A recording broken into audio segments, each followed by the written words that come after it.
사무엘상 8장 4절로 9절 말씀 우리 함께 저희들이 합독하도록 하겠습니다. 다 같이 읽겠습니다. 이스라엘 모든 장로가 모여 라마에 있는 사무엘에게 나아가서 그에게 이르되 보소서 당신의 늙고 당신의 아들들은 당신의 행위를 따르지 아니하니 모든 나라와 같이 우리에게 왕을 세워 우리를 다스리게 하소서 한지라. 우리에게 왕을 주어 우리를 다스리게 하라 했을 때에 사무엘이 그것을 기뻐하지 아니하여 여호와께 기도하매 여호와께서 사무엘에게 이르시되 백성이 내게 한 말을 다 들으라. 이는 그들이 너를 버림이 아니요 나를 버려 자기들의 왕이 되지 못하게 함이니라. 내가 그들을 애굽에서 인도해 낸 날부터 오늘까지 그들이 모든 행사로 나를 버리고 다른 신들을 섬김같이 내게도 그러하는도다. 그러므로 그들의 말을 듣되 너는 그들에게 엄히 경고하고 그들을 다스릴 왕의 제도를 가르치라. 아멘. 우리에게 왕을 달라는 제목으로 목사님께서 귀한 말씀 주시겠습니다.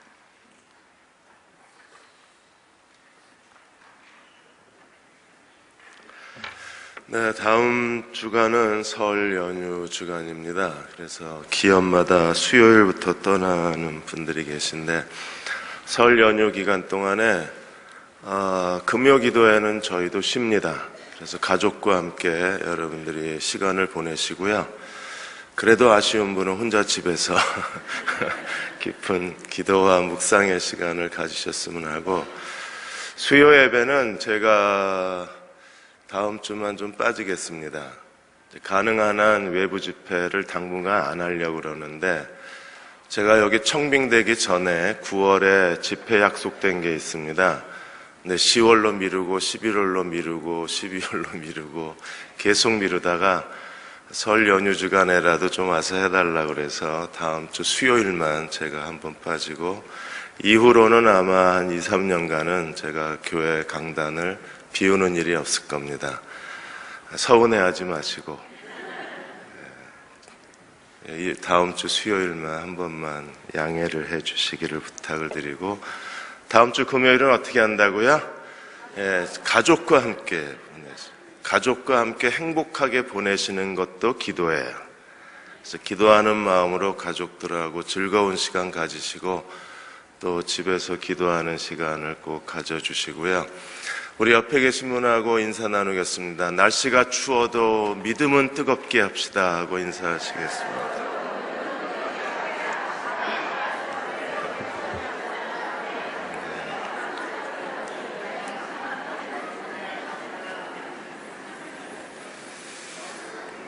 네, 인사만 나누어도 믿음이 뜨거워지는 것처럼 느껴집니다. 자, 오늘 사무엘상 8장은 이제 새로운 시대로 전환되는 아주 사무엘 시대의 중요한 장입니다. 소련의 반체제 인사인 알렉산더 솔제니친이 교만은 고집이 센 사람들 그리고 거만한 태도를 가진 사람들에게 드러나는 성품이라고 했습니다. D.L. 무디는 말하기를 하나님은 교만으로 가득 찬 사람을 사용하실 수가 없다고 그랬어요. 그래서 무디는 매일매일 자기 자신을 죽이려고 애를 쓰고, 그가 어떤 일이 자기 방법대로 처리되지 않았을 때 무디도 분노를 느낀다고 했습니다. 근데 분노를 느낄 때마다 무디는 자신을 자꾸 죽이려고 애를 썼다고 했습니다. 왜냐하면 자신의 방법대로 모든 일을 처리하려고 하다 보면 하나님의 일을 방해할 때가 있고 하나님의 일을 그르칠 때가 있기 때문에, 그래서 하나님이 자기로 인해서 이 일을 그르치지 아니하시도록 무디는 자신의 교만을 죽이려고 매일 노력한다고 했습니다. 오늘 8장에서 이스라엘 장로와 백성들이 사사제도를 포기하고 그들이 사사제도를 거절하고 왕을 달라고 요구하기 시작해요. 그런데 왕을 달라는 요구가 잘못됐다는 걸 알면서도 하나님이 그들의 요구를 허락을 하십니다. 이게 무서운 거예요. 아니, 하나님이 막으셔야지. 하나님께서 뭐라고 그러셨나 보십시오. 7절에 보시면 이렇게 말씀하셨습니다. 여호와께서 사무엘에게 계시되 백성이 네게 한 말을 다 들으라. 어떻게 하시려고요? 또 8절에 이렇게 말합니다. 그들이 애굽에서 인도하여 낸 날부터 오늘까지 그들이 모든 행사로 나를 버리고 다른 신들을 섬김같이 내게도 그리하느니라. 백성이 왕을 달라는 요구가 우상 숭배의 죄와 같다는 걸 여호와께서 아시면서도 다시 9절에 보시면 그러므로 그들의 말을 듣되 그랬습니다. 너는 백성들의 말을 들으라고 말합니다. 21절에 또 이렇게 말씀하십니다. 사무엘이 백성의 말을 다 듣고, 또 22절에 이렇게 말씀하셨습니다. 여호와께서 사무엘에게 계시되 그들의 말을 들어 그랬어요. 아니, 하나님이 막으시고 거절하셔야지 하나님께서 백성들이 요구한다고 그들의 말을 다 듣고 그들이 원하는 대로 왕을 세우라. 왕을 세우는 행위가 어떤 죄인데요? 하나님을 버리고 사무엘을 버리는 하나님께 대한 반역의 죄인데도 불구하고 그들의 말을 듣고 그들의 왕을 세우라. 분당 쪽에 큰 교회를 건축한 교회가 하나 있습니다. 그 목사님이 하나님께서 기도를 통해서 하나님이 교회 건축을 허락하셨다고 교인들에게 얘기를 했어요. 그리고 하나님이 응답하셨다는 몇 가지 증거를 얘기했습니다. 그리고 예배당을 건축을 했어요. 그리고 예배당은 빚더미에 올라앉아서 교인들은 다 뿔뿔이 흩어지고 예배당은 경매로 넘어가게 생겼고, 목사님은 여러 가지 그 질병이 한꺼번에 덮쳐가지고 중환자실을 몇 번 들락날락거리셨습니다. 그분이 목사님들한테 이런 말을 했습니다. 왜 하나님의 뜻이라고 확신을 했는데 왜 이렇게 됐지? 이랬어요. 여러분, 하나님의 뜻이라고 확신한 게 아니라 우리가 계속해서 하나님 앞에 요구를 하면, 내 방식대로 내가 원하는 대로 요구를 하면 하나님이 오늘 사무엘상 8장에 말씀하신 것처럼 내가 원하는 대로 허락할 때가 있어요. 이게 무서운 거예요. 이때 하나님의 허락은 하나님 뜻이 아니라 하나님의 허락은 하나님의 심판이 되는 거예요. 그래서 어떤 일이 일어났는지 저희가 살펴보고자 합니다. 8장 1절에서 3절까지 보시면 왜 이스라엘 장로들이 하나님 앞에 우리에게도 왕을 달라고 요구하게 되었는가? 그들이 왕을 달라고 요구하던 결정적 사건이 일어났는데 어떤 사건이 일어났습니까?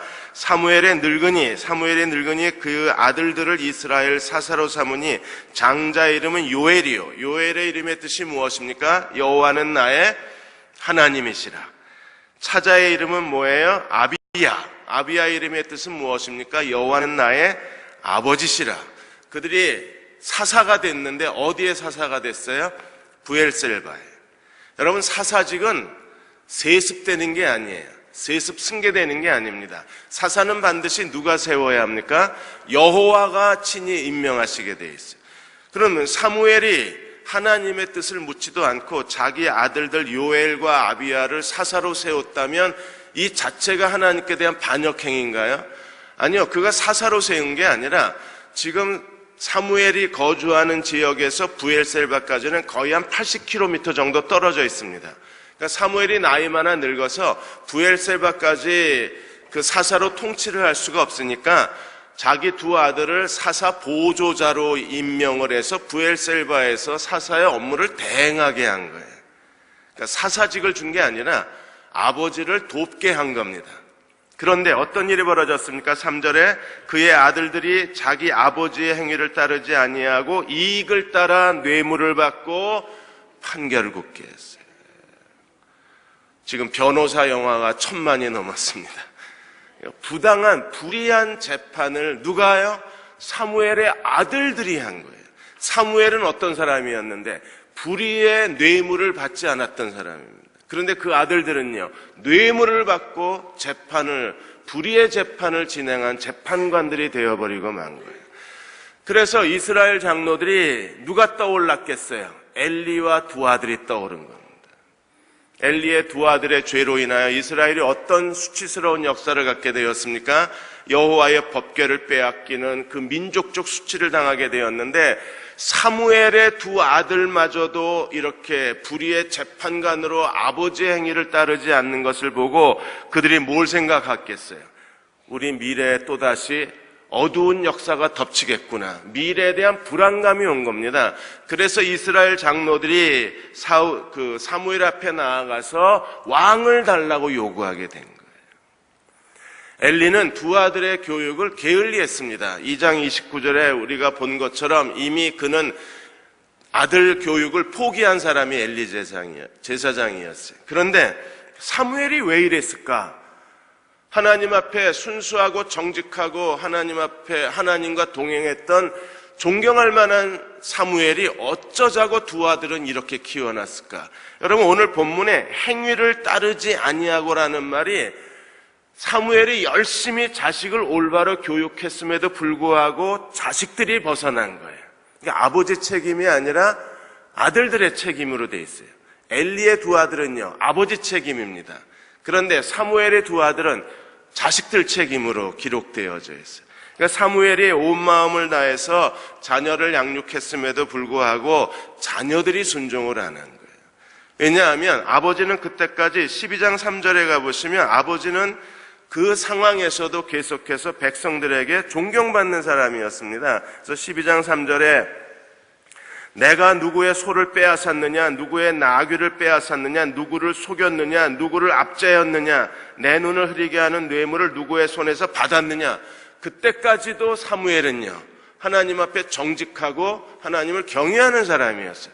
그런데 그 아들들은요, 뇌물을 받고 불의한 재판을 하는 불량한 사람들이었어요. 그러니까 엘리의 두 아들과 사무엘의 두 아들이 결과는 똑같은데 그 자녀 교육의 과정을 보면 엘리는 자녀 교육에 실패했고 사무엘도 실패했지만 아버지가 해야 할 최선은 다했던 사람입니다. 우리가 하나님 앞에서 이 자녀 교육 때문에 법궤를 빼앗기고 자녀 교육의 문제 때문에 결국 사사시대가 끝나고 왕정시대가 시작되는 역사의 전환점이 됐다는 게 놀라운 겁니다. 오늘 우리가 하나님 앞에서 자녀 교육에 대해서 더 전심을 다 기울여야 하는 이유가 여기에 있어요. 미국에 이민 가신 분들의 60%가 자녀 교육 때문에 미국에 이민을 가셨습니다. 근데 그 중에 대부분의 분들이 자녀 교육에 실패했다고 대답을 하십니다. 한국 사람들은 유대인 다음으로 유대인들의 뒤를 따라가는 그런 아주 열정적인 민족으로 미국인들에게 알려져 있어요.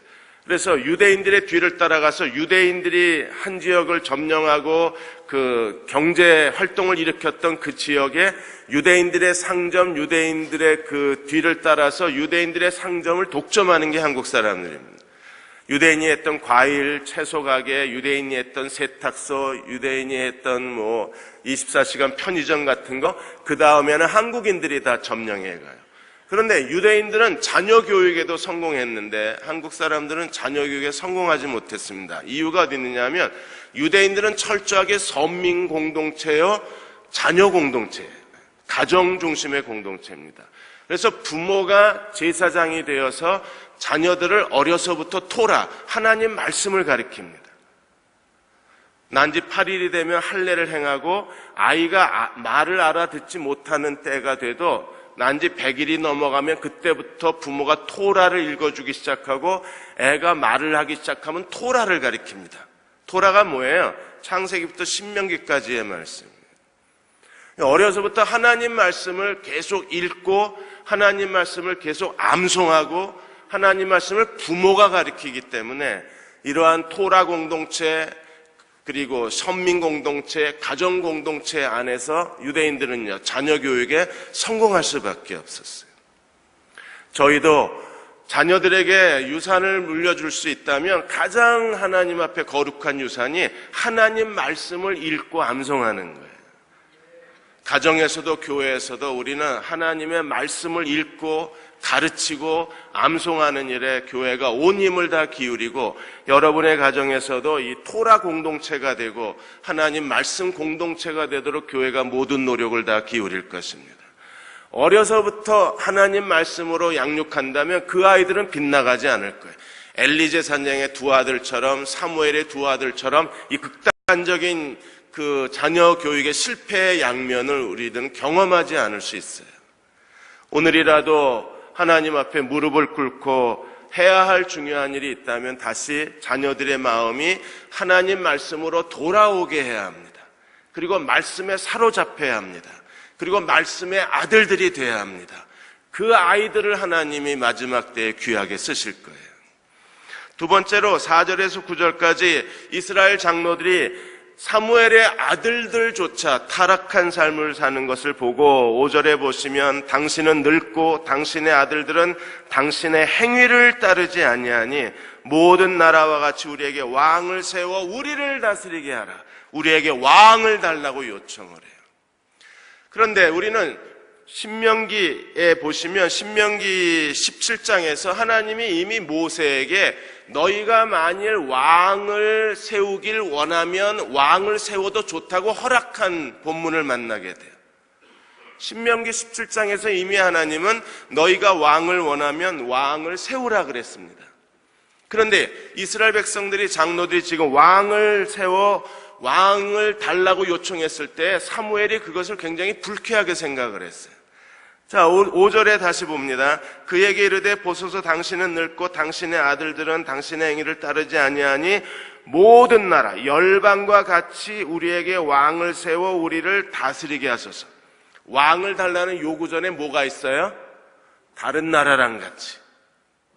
지금 가나안 다른 국가들처럼 이스라엘 장로들이 원하는 게 뭡니까? 하나님이 말씀하신 왕을 세우는 게 아니라 다른 세상 나라들처럼 다른 나라랑 똑같은 왕정 제도를 달라고 요청하는 거예요. 왕을 달라는 건 맞았는데 하나님의 관점에서 왕을 달라고 한 게 아니라 다른 나라의 왕정 제도와 같은 왕을 달라고 요청을 한 거예요. 이게 사무엘의 마음에 불쾌감을 갖다 줬습니다.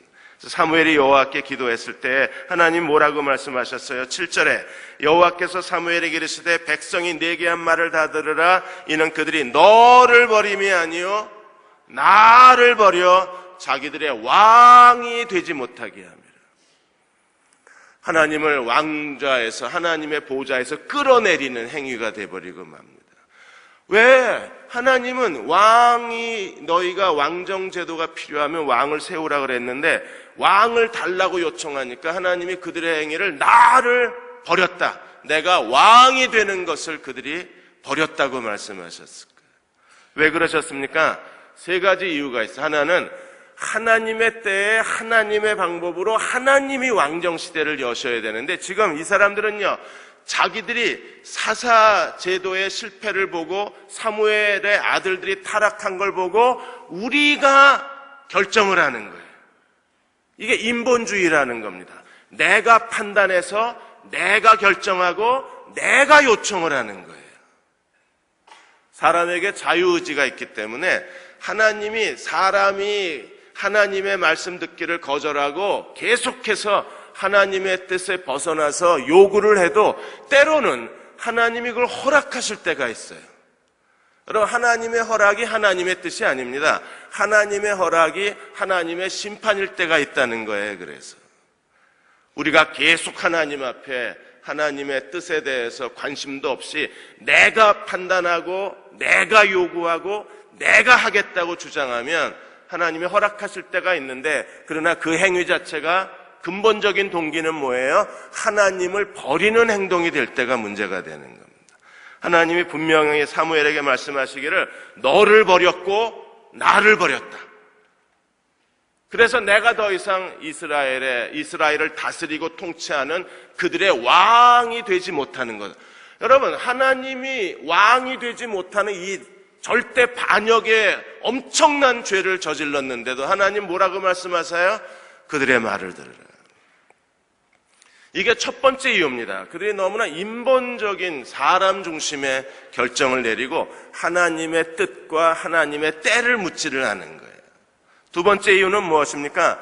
그들이 왕을 요구하게 된 것이 사사제도는 하나님이 세우신 제도예요. 하나님이 사람을 세워서 그들이 통치하는 동안에 하나님이 이스라엘을 다스리시고 이스라엘에 평화를 주시고 이스라엘을 축복하셨습니다. 이 사사제도는 하나님이 세우신 제도인데 지금 사무엘의 두 아들들이 타락했다는 이유로 지금 이스라엘 장로들이 하나님 앞에 나와 사무엘에게 뭘 지적하고 있는 거예요?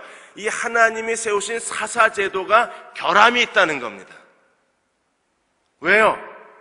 이 사사제도가 사사를 세우는 그 시간 동안에 이스라엘 백성이 타락하고 하나님의 저주를 받고 가나안 민족에게 핍박을 당하는 이 사사기 사이클이 돌아갔는데 이 사사기 사이클이 돌아가는 동안에 하나님이 사사를 세우실 때까지 이스라엘 백성들이 고난을 당해야 되고 지금 사무엘이 두 아들을 사사로 세운 게 아니라 아버지를 돕는 자로 아버지의 일을 돕게 한 건데도 그들은 잘못 생각해서 사무엘이 마치 사사직을 아들들에게 승계한 것처럼 생각을 하고 사무엘의 시대, 아들들 시대에 사사 시대가 전개되어지면 이스라엘에 큰 고통이 올 거 오지도 않았는데 미리 올 거라고 생각을 하고 그들은 사사 시대의 종말을 구하고 뭘 달라는 거예요? 왕정 시대를 달라는 거예요.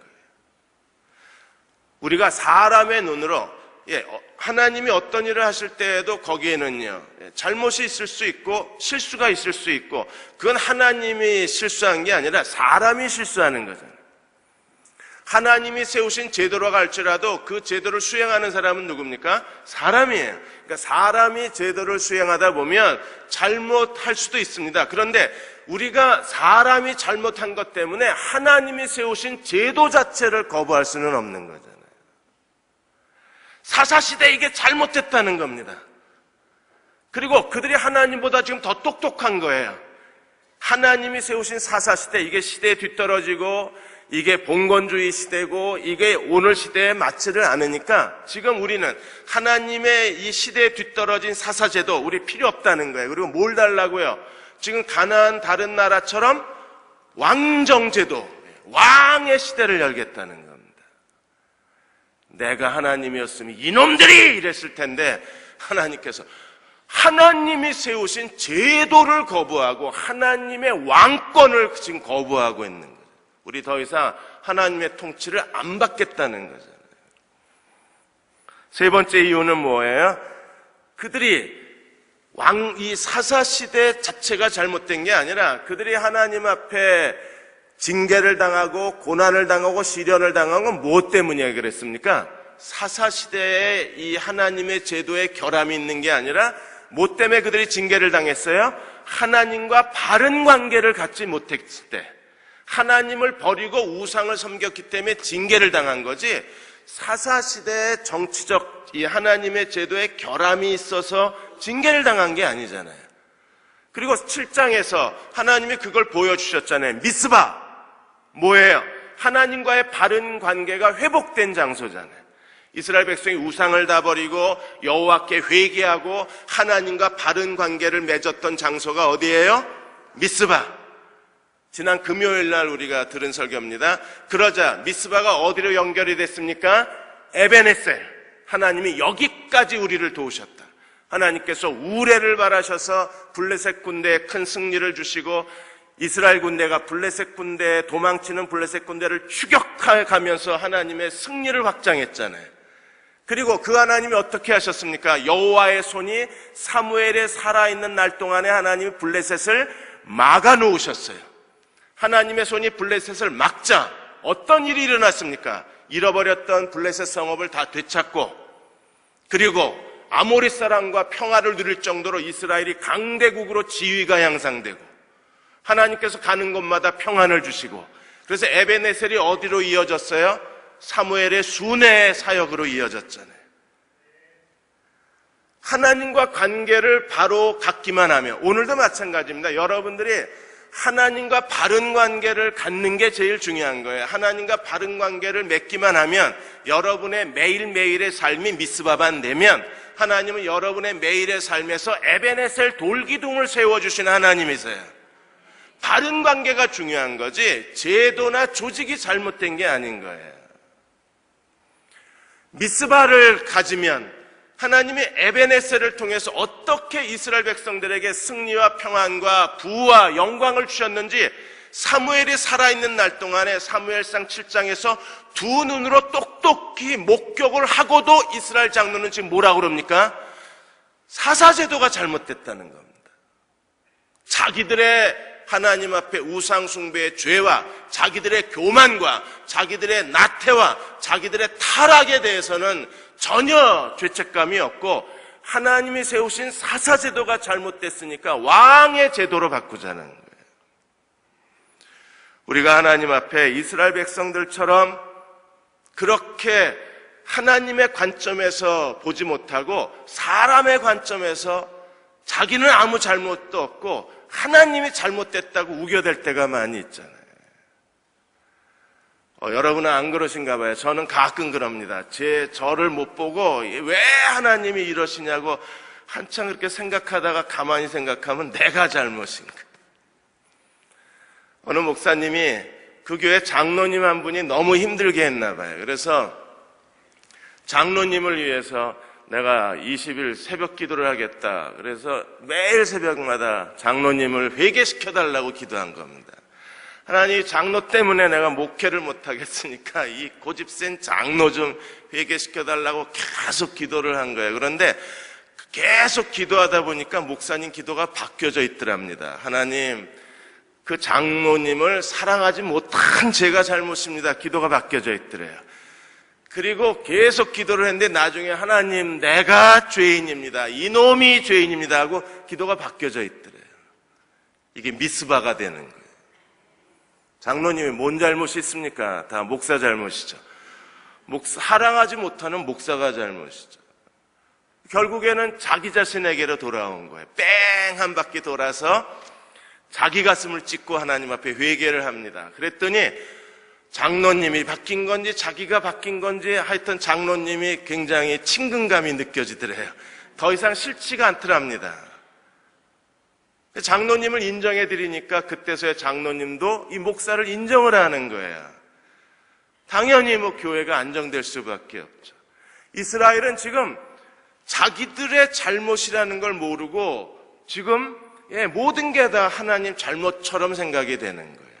이러한 백성들의 어리석은 요구, 자기 자신을 알지 못하는 이런 영적 각성이 없는 인간적인 요구에도 불구하고 하나님은 그들의 요구를 그대로 허락을 하시는 거예요. 그래서 6절에서 9절까지 하나님이 다 들어라, 그들이 원하는 대로 다 왕을 세워줘라. 그러나 하나님은 이미 어떤 분이 돼버리셨나요? 버림받은 존재가 돼버리고 만 거예요.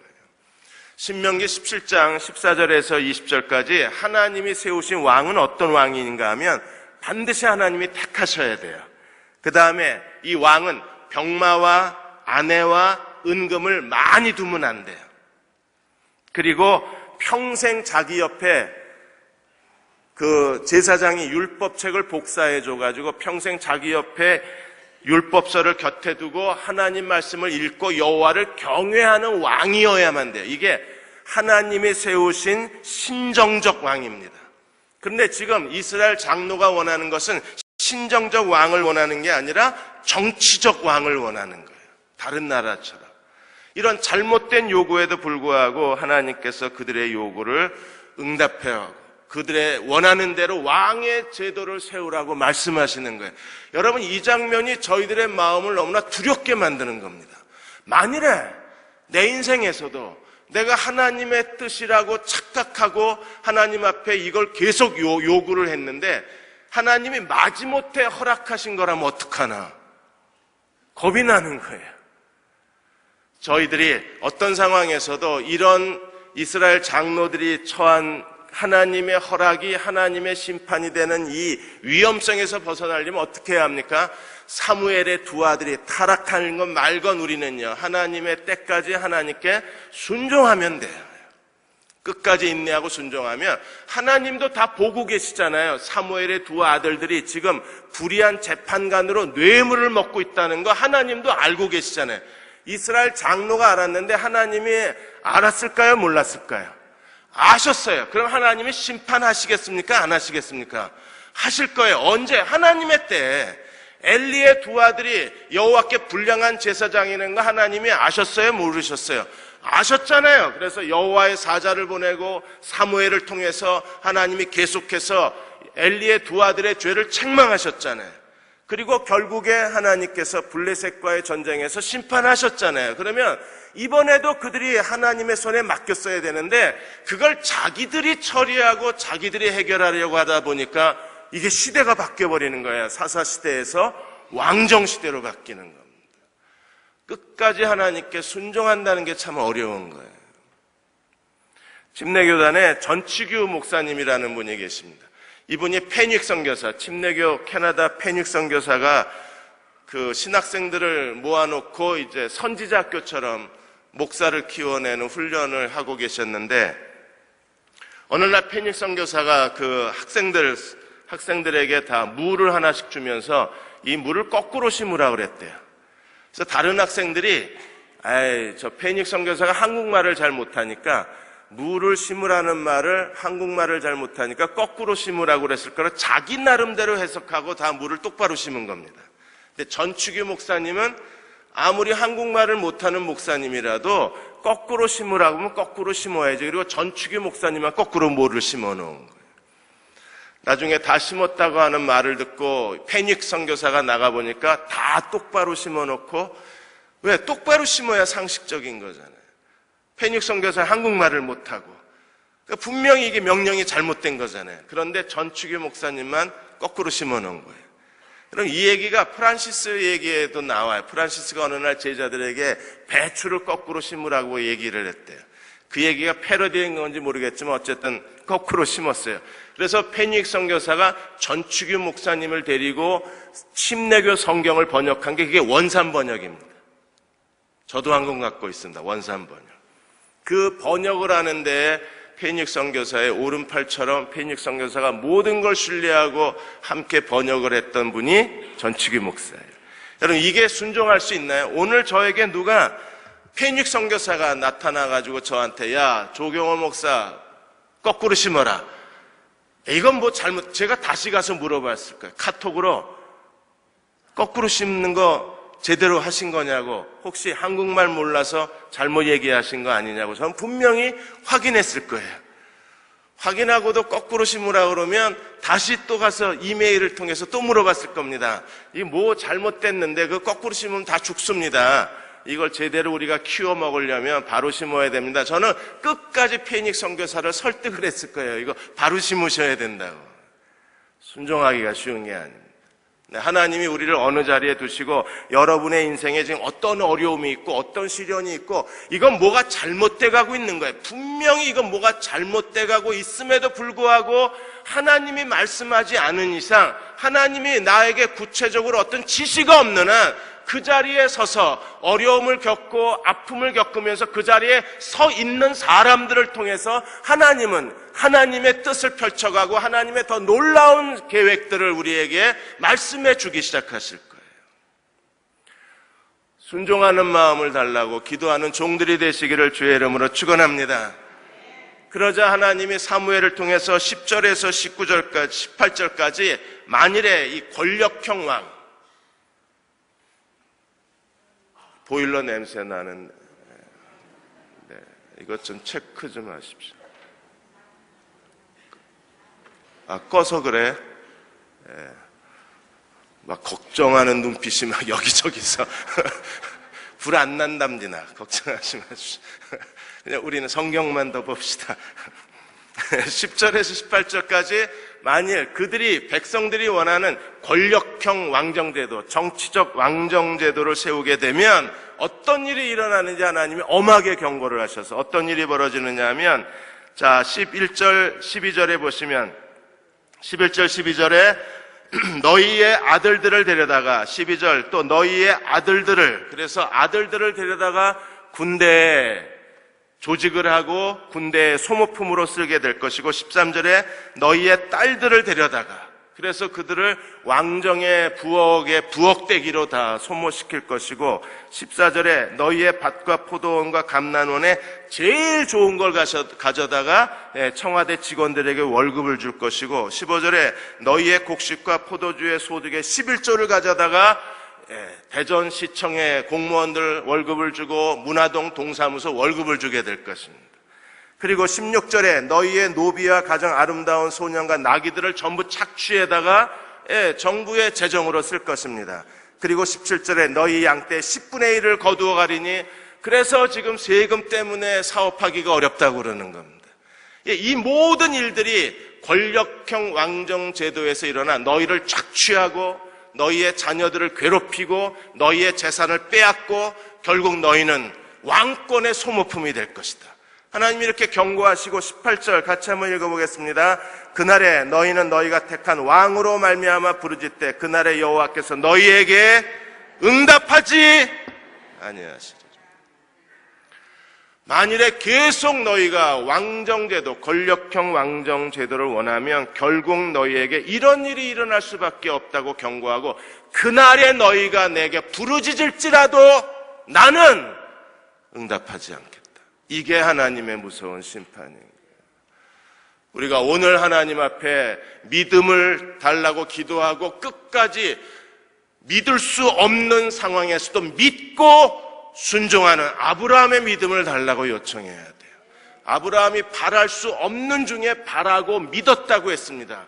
그리고 믿음이 없어지지 않냐고 믿음이 견고해서 끝까지 하나님께 순종함으로 하나님께서 약속하신 그것을 이루셨다고 그랬어요.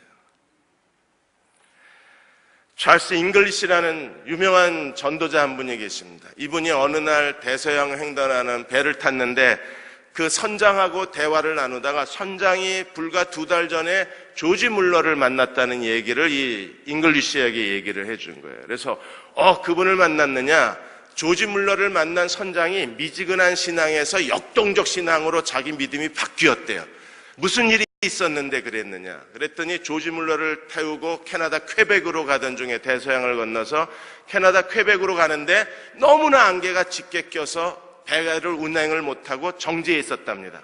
얼마나 안개가 심하게 꼈는지 무려 22시간이 넘게 안개가 껴 있어서 선장은 멍하니 그냥 안개만 쳐다보고 있었대요. 그랬더니 조지 물러가 선장을 찾아와서 선장, 내가 토요일 아침까지 캐나다 퀘벡에 가서 집회를 해야 되니까 무조건 토요일 아침까지 캐나다 퀘벡에 가라. 그러자 선장이 말하기를 안개가 너무 짙어서 도저히 지금 운행할 수 없다. 너무 위험하다. 그러자 조지 물러가 선장한테 그러면 여기 우리 밑에 당신 방에 가서 기도하자는 거예요. 그때 선장이 크리스찬이긴 했는데 아니 기도한다고 이 안개가 없어지나. 이 사람이 정신 나갔나. 조지 물러라고 이름은 들어서 유명한 전도자요, 유명한 목사요, 고아의 아버지요, 5만 번 기도응답받은 기도응답의 사람이라는 걸 알고 있지만 이게 기도한다고 안개가 없어지나. 근데 조지 물러가 내려가서 기도합시다 이러는데 거절을 못하겠더래요. 그래서 선장이 따라서 선장실에 같이 내려가서 선장하고 기도를 한 겁니다. 하나님, 제가 토요일 아침까지 퀘벡에 가서 집회를 하는 걸 하나님이 알고 계십니다. 이 상태로라면 토요일 날 못 들어갑니다. 하나님, 5분 내로 안개를 거치게 해 주십시오. 선장이 같이 손을 잡고 기도하는데 자기도 모르게 순간 손이 덜덜 떨렸대요. 이 사람 미쳤구나. 지금 거의 만하루 22시간 안개가 짙게 드리워져서 불과 1m 앞도 안 보이는데 5분 내로? 그런데 조지 물러가 예수님의 이름으로 기도합니다. 아멘. 같이 기도하기로 해서 이제 선장이 기도하려고 막 입을 여니까 당신은 기도하지 말래. 조지 물러가 당신이 하나님이 이 일을 행하실 걸 믿지 않는데 기도해봐야 소용없으니까 당신 기도하지 말라. 나는 지금까지 내가 기도한 거 하나님이 뜻하신 대로 기도한 걸 하나님이 한 번도 거절하신 적이 없기 때문에 나는 하나님께서 당장 오늘 출발할 수 있도록 안개를 거쳐주실 걸 나는 믿는다고. 그리고 시계를 쳐다보고 있다가 올라갑시다 이랬대요. 올라가는 선장 다리가 후들거렸답니다. 만일에 아니면 이거 조지 물러 망신이잖아요. 이 사람이 정말 이게 제정신인가 어린아이인가 정신병자인가 그 올라가는데, 항교로 다시 올라가는데 별 생각이 다 들었대요. 그런데 문을 열고 탁 나갔는데 안개가 사라져 있었어요. 그래서 이 선장이 흥분을 한 겁니다. 야, 하나님이 정말 우리의 기도를 들으시는구나. 하나님께서 마치 기다리고 있다가 5분 내에 안개를 없애셔야 되니까 그야말로 강력한 진공 청소기로 안개를 빨아들이기 전에는 그 아주 짙게 깔려 있어서 어디가 어딘지 구분도 못하는 그 상황이었는데, 그것도 22시간이 넘게 그러고 있었는데 순식간에 사라져버려요. 아, 이게 믿음이구나 싶더랍니다. 여러분, 우리가 하나님 앞에 그런 믿음을 가지고 하나님과 동행을 해가야지, 조금 해보다 안 된다고 또 바꾸고, 조금 하다가 안 된다고 이게 아닌가벼 이러고 바꾸고, 조금 가다가 아닌가 그래서 또 바꾸고. 자녀하고 상담하는데도 마찬가지예요. 처음에 자녀하고 상담을 해서 내가 그래, 하나님이 너에게 이 길을 가기를 원하신다. 그러면 계속 그 길을 가도록 해야 되는데, 애가 조금 힘들어한다고. 싫어? 그럼 이 길로 갈까? 또 애가 싫어한다고. 아니야, 이 길로 갈까? 자꾸 바꿔요. 그때마다 하나님이 허락은 하세요. 근데 나중에 너희가 부르짖어도 응답은 안 하세요. 그렇게 되면 어떻게 하시려고?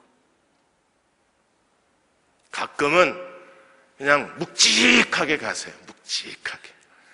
가다가 아니면 하나님이 바꿔주실 거예요. 근데 자꾸 내가 바꾸면, 하나님이 바꿔! 하기 전에 내가 바꾸면, 바꿀 수 있어요. 근데 그 뒤가 무서운 거예요. 그 뒤가. 어떤 일이 일어나요? 이렇게 하나님이 19절에 18절에 경고까지 하셨는데 19절에서 22절까지 백성이 사무엘의 말 듣기를 뭐하여? 거절하여. 이게 교만인 거예요. 여호와가 말씀하셨으면 들어야죠. 하나님은 다 듣고 계시잖아요. 그런데 장로들은 듣기를 거절하고 안 들어요. 하나님은 들으시는데 사람은 안 듣는 거예요. 듣기를 거절하고 그들이 계속 뭐라고 요청합니까? 우리에게도 왕이 있어야 하리라. 20절 같이 한번 읽어보겠습니다. 우리도 다른 나라들 같이 되어 우리의 왕이 우리를 다스리며 우리 앞에 나아가서 우리의 싸움을 싸워야 할 것이니라. 이게 폼나보인 거예요. 뭐가? 다른 나라는요, 전쟁에 나가면 왕이 제일 먼저 칼을 빼어들고 왕의 호위 군사들이 그 화려한 그 군무를 이루고 전쟁에 나갈 때 위풍당당하게 왕이 맨 앞에 서서 군기를 꽂고 그 상징을 꽂고 화려한 그 출발을 하는데, 이스라엘은요 아무것도 없잖아요. 왜? 이스라엘은 하나님이 왕이시니까.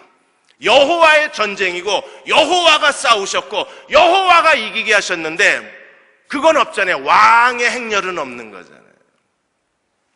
그리고 별로 전쟁도 안 했잖아요. 지들은 하나님이 막 우레를 발아서 싸우시고 우박을 내려서 싸우시고 지진을 일으켜서 하나님이 다 싸우시고, 지들은 그냥 멀뚱멀뚱 컵라면 먹고 구경이나 하고 있다가 나중에 도망가면 그때서야 칼 들고 허겁지겁 쫓아가서 이겨놓고. 그런데 그게 부러운 거예요. 전쟁이 나면 왕이 호위대를 거느리고 병마에 딱 휘어싸여서 깃발을 내걸고 마주보면서 왕이 나가는 전쟁, 그 화려함이 너무 멋져 보인 거예요. 우리에게도 이런 왕이 있었으면 좋겠다는 겁니다. 뭐하고? 하나님 말씀 거절하고. 그래서 하나님이 결국에 어떻게 하세요? 원하는 대로 해줘라. 그래서 하나님이 22절 사무엘에게 이르시되 그들의 말을 들어 왕을 세워라. 그리고 이제 9장에서 하나님이 사울을 왕으로 세우시는 것.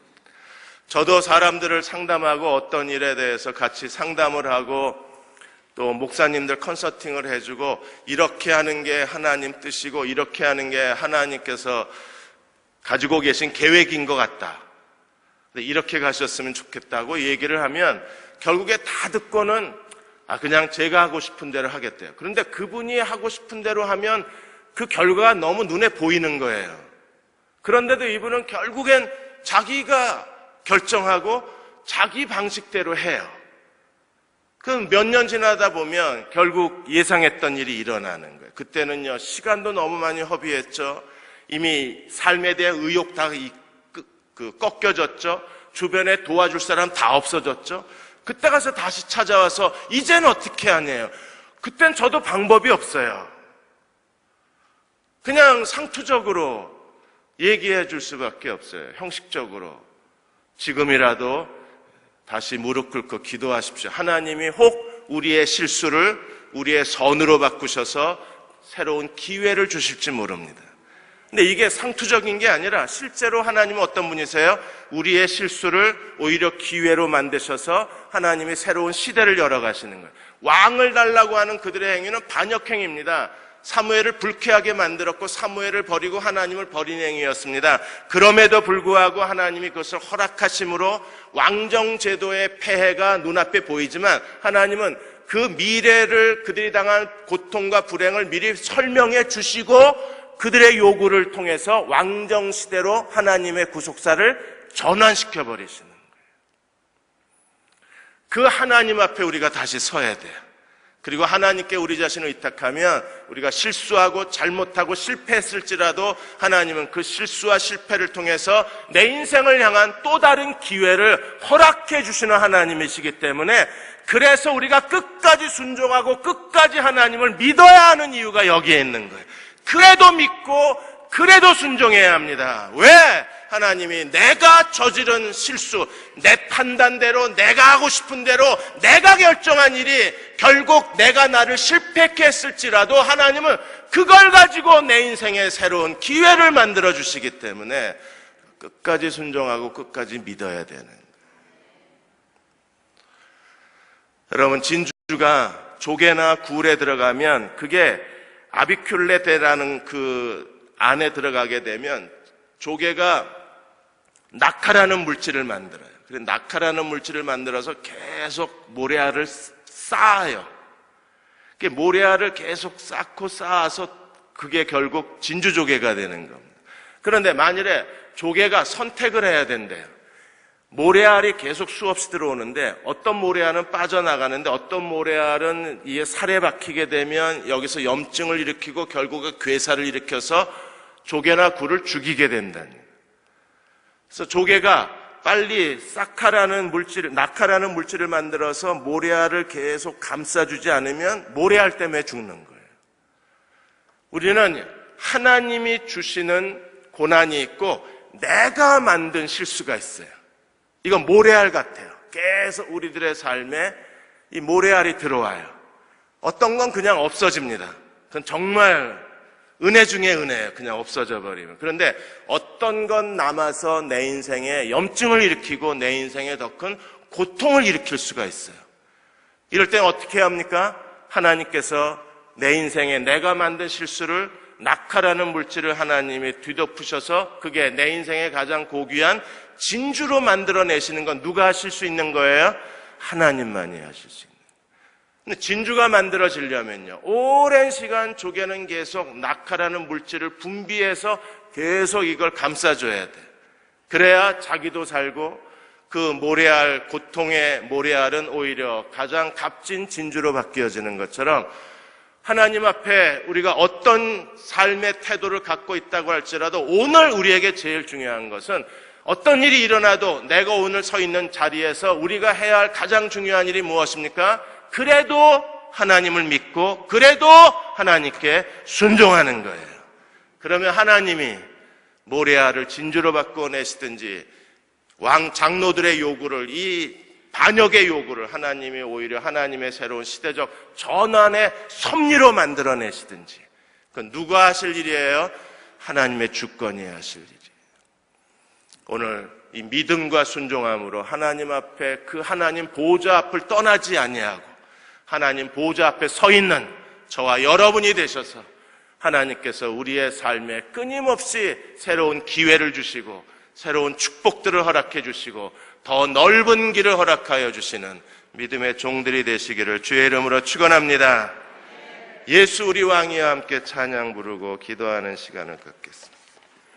그래서 주님은 우리의 왕이십니다. 믿으십니까?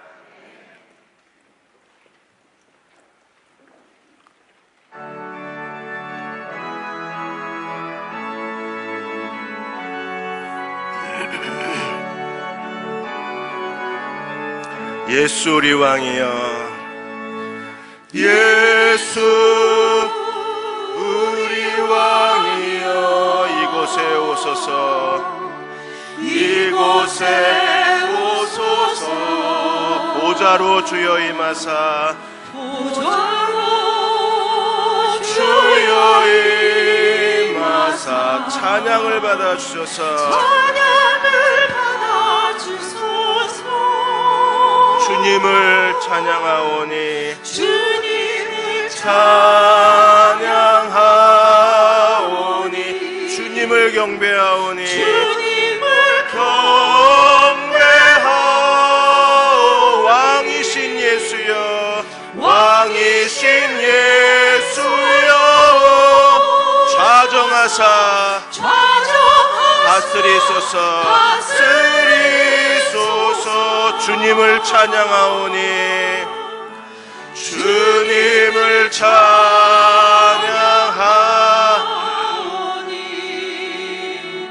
주님을 경배하오니,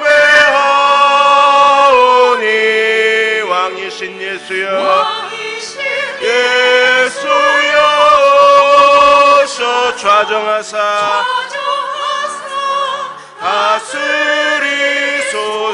예수 우리 왕이여, 이곳에 오소서. 예수 우리 왕이여, 주여 이곳에 임하여 주옵소서. 이곳에 오소서.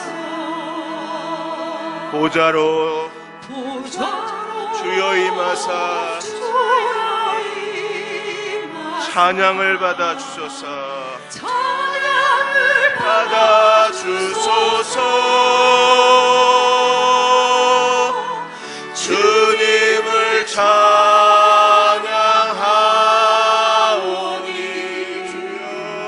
주님을 경배하오니, 왕이신 예수여 오소서. 좌정하사 다스리소서.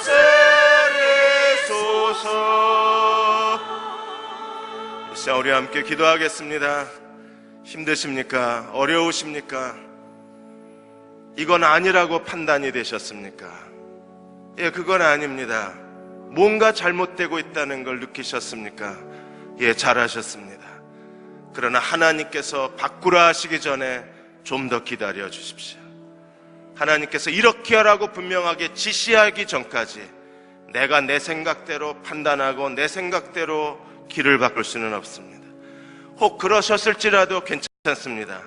조금 고통이 더 있긴 하겠지만, 시간이 더 걸리긴 하겠지만, 하나님은 결국에 협력하여 선을 만들어 주신 하나님이시기에 우리는 하나님을 계속 신뢰하고 하나님을 계속 믿을 수밖에 없습니다. 그분은 우리에게 선을 행하는 분이시기 때문입니다.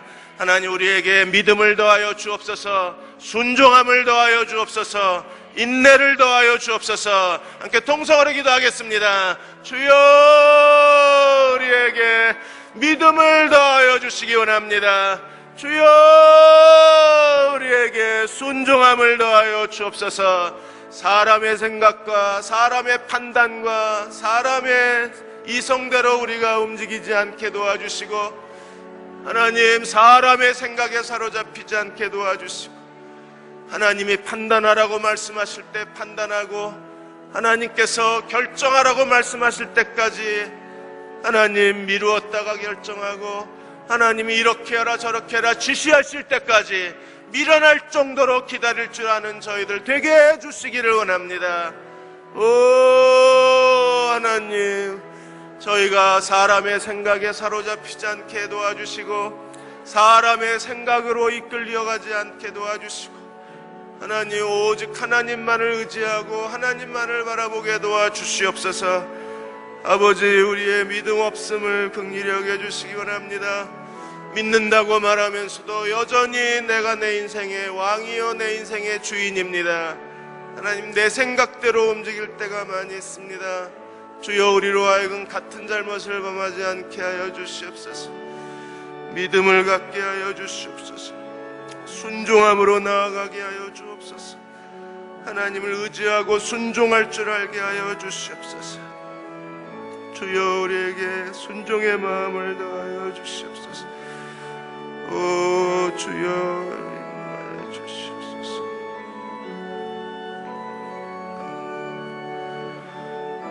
우리 한 번 더 찬양하겠습니다. 예수 우리 왕이여 이곳에 오소서.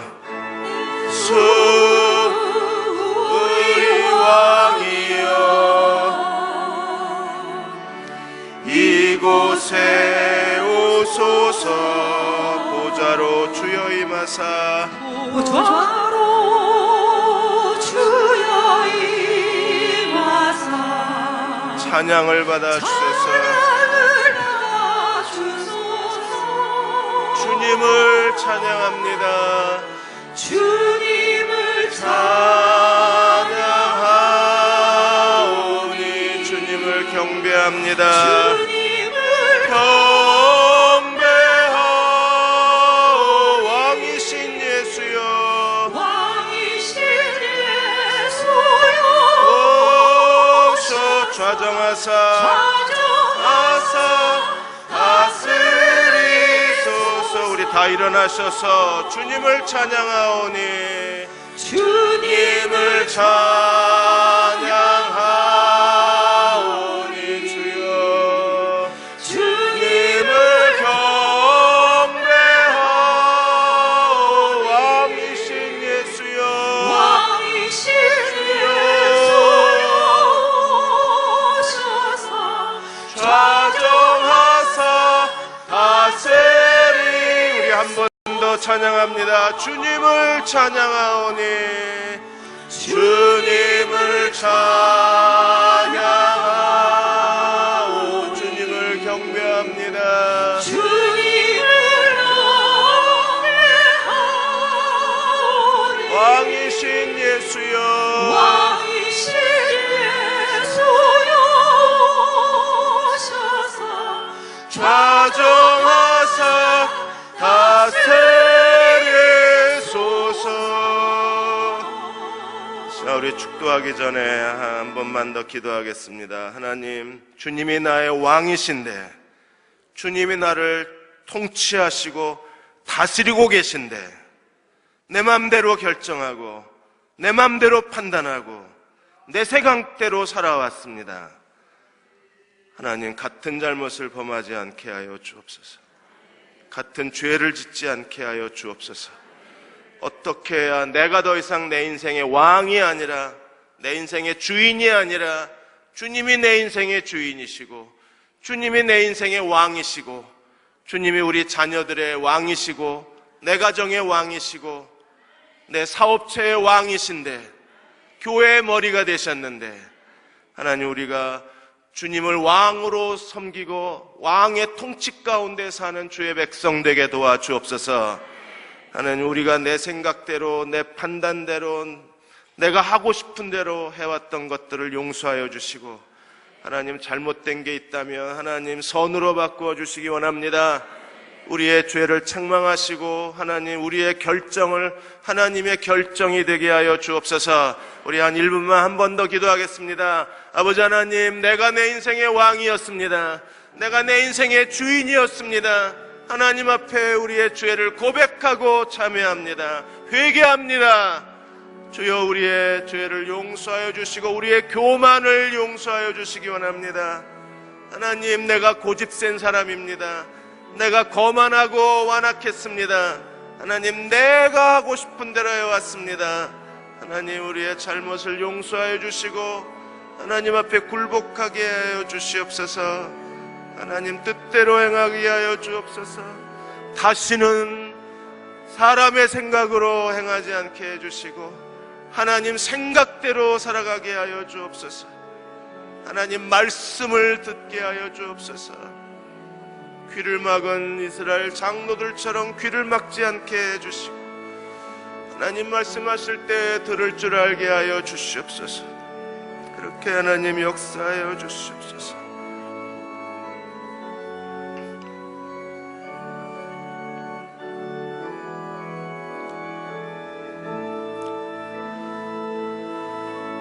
아버지 하나님, 내 뜻대로 행하고 내가 판단하고 내가 결정하고 내가 현명한 길을 선택하고 그렇게 해도 되는 줄 알았습니다. 하나님, 이제 오늘 하나님 앞에 무릎을 꿇고 주님이 나의 왕이시요 나의 주인이심을 고백합니다. 이제 하나님 뜻대로 순종하겠습니다. 아무리 힘들고 어려워도 답답해도 사람들이 도대체 뭐 하는 거냐 비웃어도 하나님 말씀하시기 전까지 기다리겠습니다. 주여 말씀하시고 지시하여 주옵소서. 우리가 순종하겠습니다. 그리고 하나님 뜻대로 내 인생을 만들어가 주시고 영광의 그릇으로 삼아 주시고 축복의 통로로 삼아 주옵소서. 주님이 나의 왕이십니다. 보좌로 임하여 주옵소서. 나를 다스려 주옵소서. 주의 영광을 드러내어 주옵소서. 지금 우리를 죄에서 구원하신 우리 주 예수 그리스도의 은혜와 하나님 아버지의 무한하신 사랑하심과 성령의 인도하시고 위로하시며 도우신 은혜가 수요일 낮 예배드리고 돌아가는 사랑하는 모든 교우와 가정과 자녀들과 기도하여 구하는 모든 일들과 하나님의 뜻을 기다리는 모든 일들 위에 오늘 참석하지 못한 대응의 가족들 위에 지금부터 영원히 함께 하시기를 간절히 축원하옵나이다. 아멘.